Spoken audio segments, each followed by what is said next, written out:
মাই god, আমার বাবু আমার বাবু সারাদিন বইয়ে মুখ গুজে বসে থাকে। আমার বাবু আমাকে ছাড়া এক পাও চলতে পারে না। আরে গেঞ্জি জাঙ্গিয়াটা আমি কিনে দেব, তারপরে সে পরে। একদম না, মা ছাড়া কিচ্ছু বোঝে না আমার বাবু। আমার বাবু ও সব বন্ধুদের আমি চিনি। ও মাকে না বলে কিছু করবে না, এক পাও যাবে না।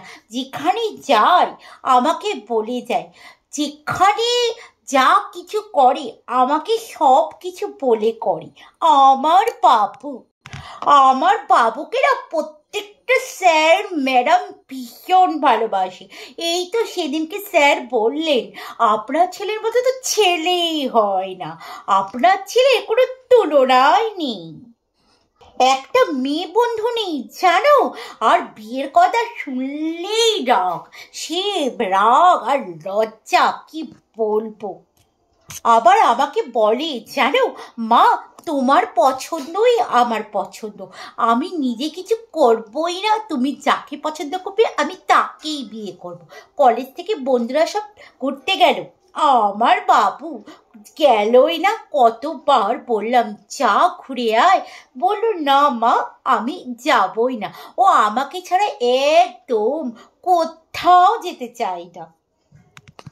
আমি বললাম, আর আমাকে কি বললো জানো, বললো মা পড়ার ভীষণ চাপ, এক্সট্রা ক্লাস আছে, আর আমার বাবুর খাওয়ার কিন্তু একদম ঝামেলা নেই। যা মা আমি মেখে দেব তাই আমার বাবুর লক্ষ্মী সোনার মতো খেয়ে নেবে, একদম কোনো বায়না করে না।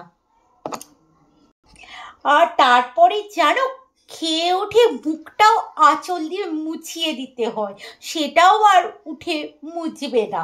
আমি এবার বলি, বাবু এবার একটুখানি গুছুনি হয়, এবার তো মাকে আঁচলটা ছেঁকে বেরো।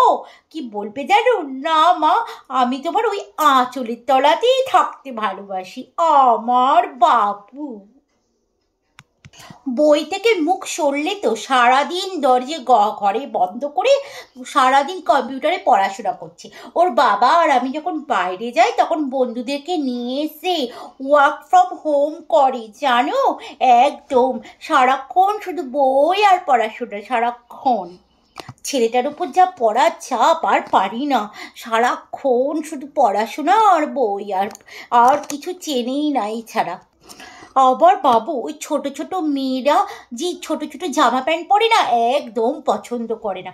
আমি বলে দিয়েছি, যদি বাবু কোনোদিনও নিজের পছন্দে বিয়ে করিস তাহলে দেখিস ওইসব সিগারেট খাওয়া মেয়ে যেন ঘরে তুলিস না। আমার বাবু তো আবার একদম ওইসব সিগারেটের ধোয়া টোয়া পছন্দই করতে পারে না, একদম ওই গন্ধই নিতে পারে না। এখনো পর্যন্ত কোলবালিশ ছাড়া শুতেই পারে না, কোলবালিশ না হলে ওর ঘুমই আসে না। মাছের কাঁটা বেছে খেতেই পারে না, একদম যতক্ষণ না মাছের কাঁটা বেছে দেবো ততক্ষণ মাছই খেতে পারবে না আমার বাবু।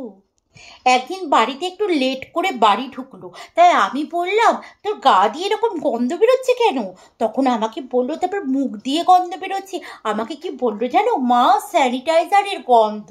তারপরে তো শুরু হলো কি বমি আর কি বমি। তা জিজ্ঞাসা করলাম কি খেয়েছিলিস? তা উঠে বললো, মা বন্ধুদের সঙ্গে একটু মোগলাই খেয়েছিলাম। এই তো ওই যে বললাম না তোমাকে, যে বাইরের খাবার একদম আমার বাবু পছন্দ করে না। মায়ের হাতের রান্না ছাড়া আমার বাবুর মুখে কিছু রুচছেই না। ওই একটুখানি খেয়েছে অমনি বমি। তা আমার বাবুটা না এত মানে ওঠা না, আর পারি না।